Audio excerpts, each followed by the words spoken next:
Hello, Astro friends, on this all-day void day. What's going on? This is Melanie Lichtinger here with the Astro Weather for the week. This is a regular video, and you might have noticed that I also post since yesterday on 12 days for the 12 days of Christmas. Astro Outlook for 2023 for each sign of the zodiac. So yesterday it started with Aries. Today will be another video for Taurus and so on. But now this video is about this coming week. We've come through Christmas. We've come through solstice. How was your solstice new moon? After here on the west coast of BC, so much snow, so much freeze, and then the thawing, lots of shifts, lots of changes. My sense is when Saturn goes into Pisces next year from the 7th of March on for the following 3 years. So there will be lots of challenges and teachings around adaptability and also for setting boundaries regarding the influx of everything coming from media, coming from energetic realms. We've been really inundated with all kinds of things, and I don't mean the snow here, but energetically and informationally. So Saturn in Pisces can help us have healthy boundaries, but I'm getting ahead of myself. And it is a void, of course, afternoon and evening. What does that mean? So the moon has made its last connection while in Aquarius, which was at 10:19 a.m. with Saturn, with our friend Saturn. And now the moon is sort of floating without any other aspect to a planet before entering Pisces this evening, and that will be close to midnight at 11:34 p.m. And then for the next 2.5 days we have the moon in Pisces, but in a void zone, which happens every 2.5 days before the moon enters a new sign, but it can be shorter or longer. This is a really relatively long one since the morning, so more than 12 hours, so 13 plus hours void. It can be and also we have Mercury in pre-retro storm. It can be a zone where we're a little bit zoned out and also floating and also not really, it's kind of rudderless and anchorless, but it can be also a great time to really go with the flow and be open to inspiration and to doing things we wouldn't do if we were in our routine and everything was in control. So I'm doing 2 videos during that time. This is number 1. And then once the moon will be in Pisces, that's tomorrow, we have a lot of Piscean energy actually kicking in, especially on Wednesday when the moon will be also in conjunct Neptune in the afternoon, and the moon will make lots of aspects, especially with Venus, with Mercury, and with Pluto in Capricorn. The 28th will be very apropos Capricorn and Pisces. So that is a wonderful energy, and I actually have a friend who has her birthday, and if you hear that, you know who you are, and also the moon in Pisces. So that is also for her a lunar return and a solar return when the moon is in the same sign as it was when you were born on your birthday. Anyway, so the Capricorn Pisces energy is very apropos, being very grounded, being very clear with one's integrity. And this is also the early part of Capricorn. We're still close to the integrity point, and the first 10 degrees have a Capricorn undertone.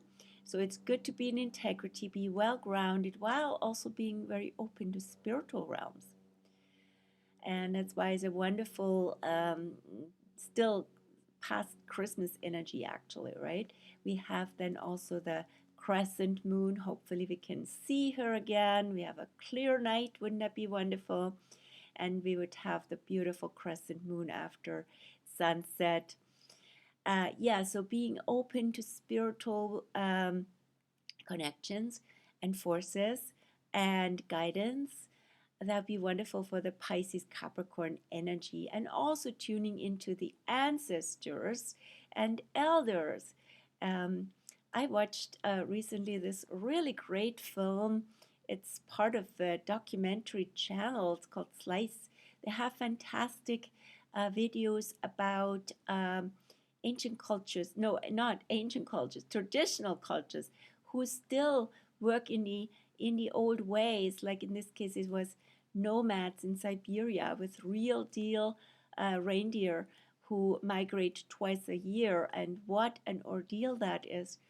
What a connection to the natural cycles and being really off the land and on the land. It's really good to see that with that Capricorn theme there. And at the same time, the Piscean connection and surrender to it all, right? So being really connected. And nowadays, Piscean connection mostly happens via media. Anyway, I'm going on this void talk here. And what else is coming up? Yes, Mercury retrograde. That's the big news. For Mercury, when Mercury goes retro on the 29th, it will be super close to Pluto. Not quite meeting Pluto, backing off before meeting Pluto, going backwards, while Venus passes passes Mercury and meets Pluto eventually on New Year's Eve. But Mercury says, okay, no, I'm not going to Pluto right now. I have other business still to do in earlier Capricorn. And that can be stuff we have not organized or not consolidated for the old year, for the transition. It would be a fantastic time for inventory and also being resourceful. So when something doesn't work, which happened to me also these days regarding my really critical tools, my astrology program all of a sudden maxed out and I couldn't delete charts. I literally couldn't set up a chart anymore. Maxed out at 3,000. And so, thankfully, I also have a backup on an old computer, which I'm using for the time being. And that's very Mercury retro, right? In Capricorn. So, and being resourceful, keeping it real and simple, right? You have probably tools and resources that you don't use, which is the Capricorn thing. And working well with time and synchronicities. So Capricorn is about time. And now in the Capricorn season, end of the year, after we have the sense, oh my gosh, time is going faster than ever. I'm out of control of time. And the new year is rushing in. The old year is rushing out. So much to do still. And so, but Mercury retro gives us a wonderful invitation here, December 29th till January 18th, and a halo around, which is already started on Christmas Day yesterday and goes on until about January 21st or so. So that is the invitation to actually retreat, to go, the mind has to turn soulward. So that's very apropos Pluto also.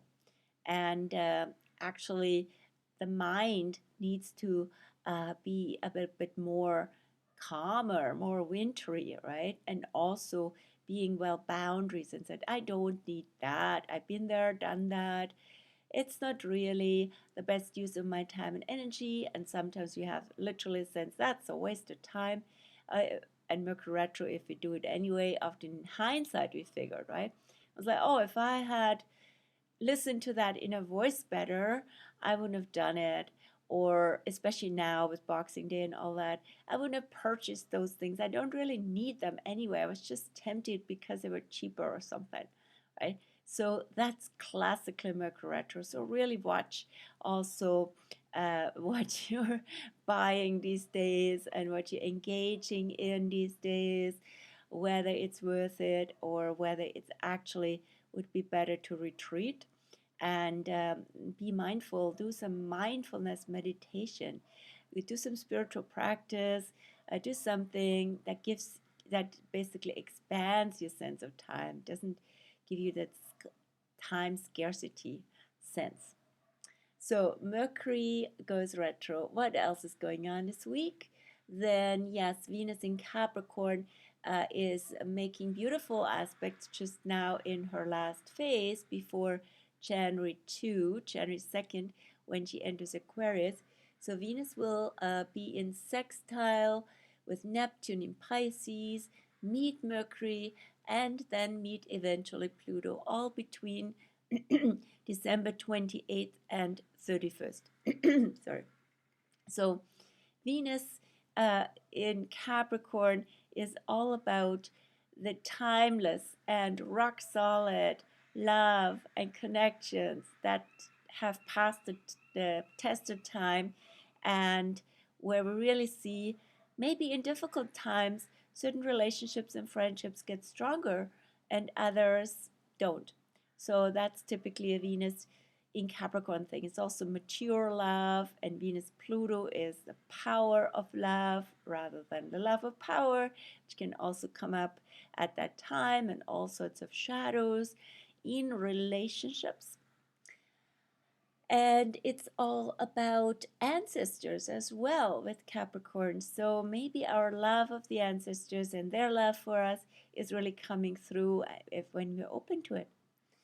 Now, lastly, last aspect around the new year is the Sun in Capricorn on January 2nd will square Chiron in Aries, which is now stationary, which just changed direction from direct to forward on the 23rd of December, same day as the new moon. And so Chiron is also Chiron is also prominent for the second half of December with a turnaround phase. And the Sun in Capricorn will square Chiron. My glasses are a bit. Okay, so let's see. The Sun in Capricorn will square Chiron. So again, it's about medicine. It's a medicine of experience, the medicine of time. Time heals lots of wounds, not all wounds, but it heals wounds, right? And it's also about medicine of ancestors, medicines of the earth, medicines of ancient cultures. So yeah, shamanic gifts in that regard. Tuning into those, they're more available with that energy. Then lastly, just the lunar phases. The waxing moon now, we're between the new moon and new moon 23rd of December and full moon on the 6th of January, Epiphany.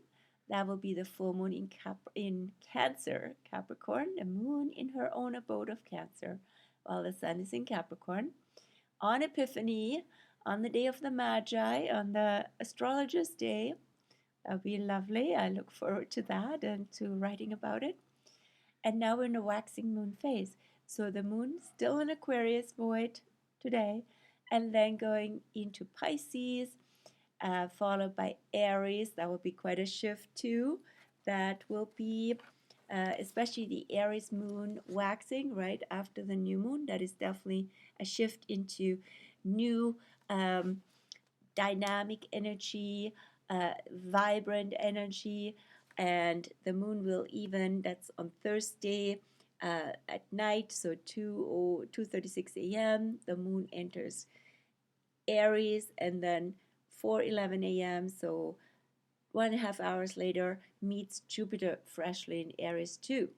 So Thursday is quite a shift from Wednesday, with from all that Piscean energy to lots of Aries energy. So that is about being present, showing up for yourself, showing up as yourself, and also being direct, facing the new and facing what's there, and maybe being also a bit more assertive than you might be otherwise. It could be good. says Jupiter. Also, it could be good to be courageous, not lose courage, not lose heart, but actually showing up again and showing up anew. And every day is a new day, every moment is a new beginning, says Aries. So that energy, quite a shift.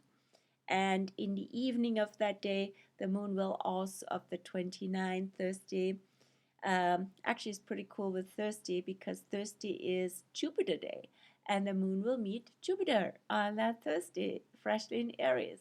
Very Jupiterian as well, right? So it's a lot of newness to come.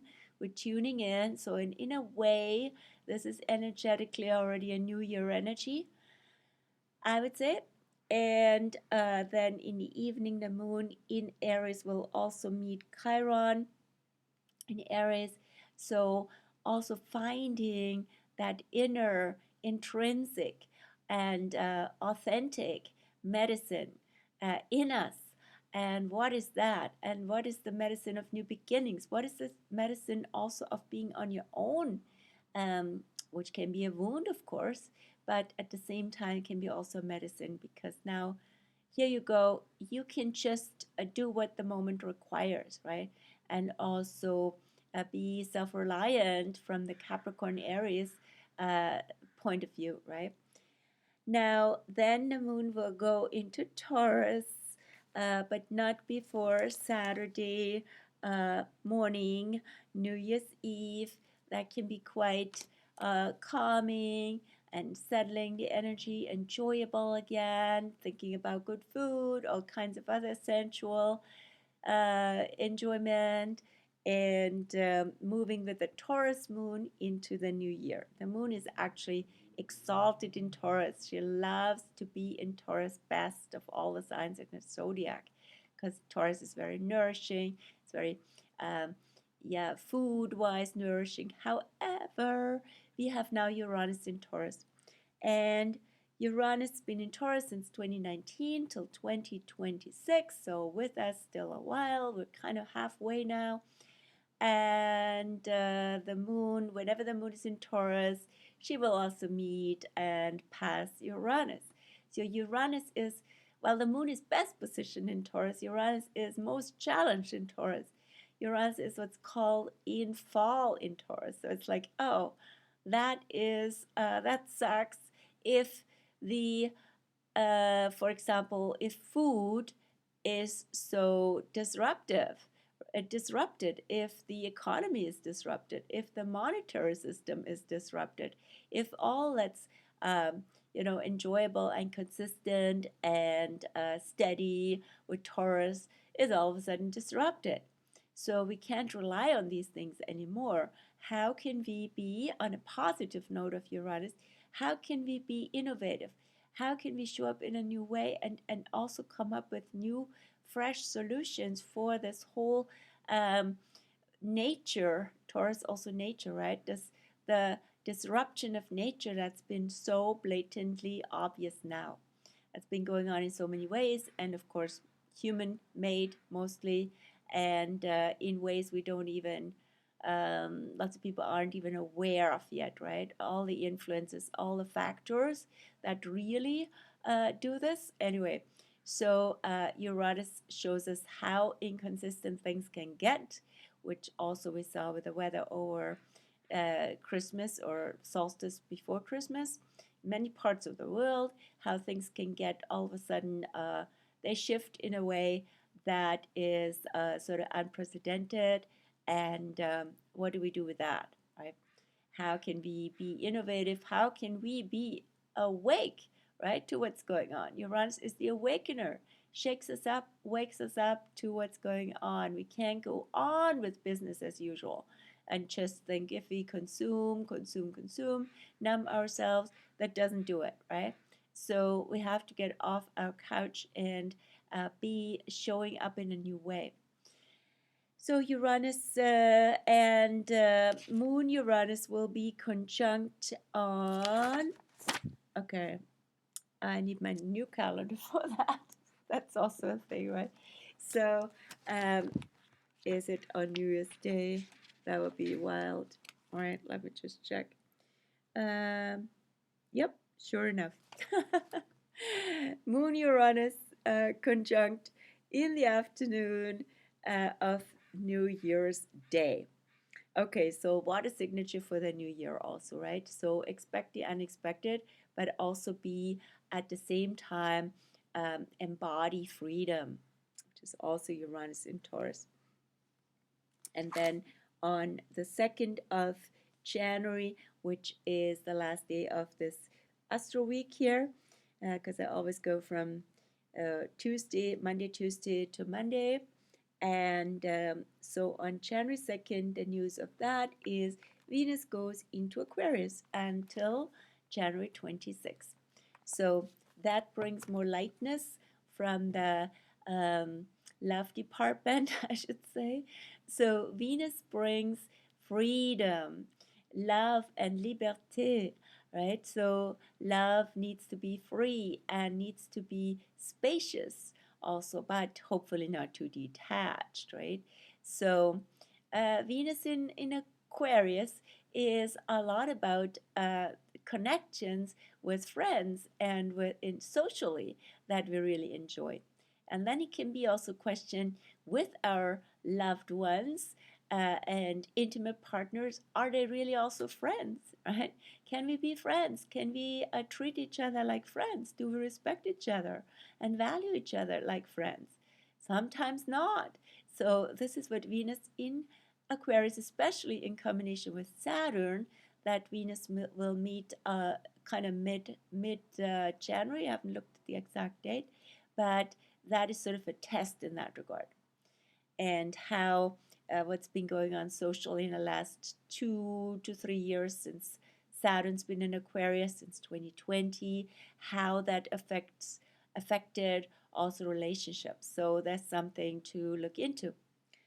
And that's about it. So the waxing moon, as I said, from Pisces, Aries, Taurus, and then into Gemini on January 2nd. And I shall do the next video for the following week on January 2nd or 3rd, the latest. And wish you well for this transition from the old calendar year to the new calendar year, even though we know from the natural cycles and from astrology, the year starts at spring equinox or at winter solstice, wherever, there is a natural alignment of newness. But this is the conditioned calendar, and I totally acknowledge that one too. So I wish you well for the transition into 2023, and you hear from me on this note on January 2nd, but also in the meantime, as mentioned, every day, starting here anytime, because I'll do the next video for Taurus here soon for the 12 days of Christmas. So we come to Taurus today and then continue with Gemini tomorrow. Let me know if you have certain requests for that or feedback or anything. Always welcome. Then lastly, I should say, so treat time is still on. Until December 31st, I have my best offer of the year where you can treat yourself to an Astro session for 22% off my regular rates, which haven't been raised in years. And you can treat somebody else for 33% off, or you can even do a 2-for-1 with somebody. So you can share, right? So it's like 2 people have sessions and friends have sessions, or you treat yourself and or you treat somebody else and get a gift for yourself, basically. Anyway, this is all still available until the 31st of December. And very lastly, in 3 days on the 6, 7, 8, 9, in 3 days on the 29th, we have the start of the Astro Archetypes, an 8-week winter journey where we go week by week to 1 or 2 archetypes in astrology in participants' charts and develop that from the Sun to Pluto, plus asteroids bonus, if you will. but it starts on Thursday and there's still space, so I welcome you. You can join in person or online. We do a hybrid model again, where whoever can come in person is most welcome here in Victoria, and otherwise I meet you online. So that's it, and I'll link below my Facebook page where you can also message me, and always the blog with articles and stuff like that. I wish you well, and hope you have a beautiful transition into the new year. Bye.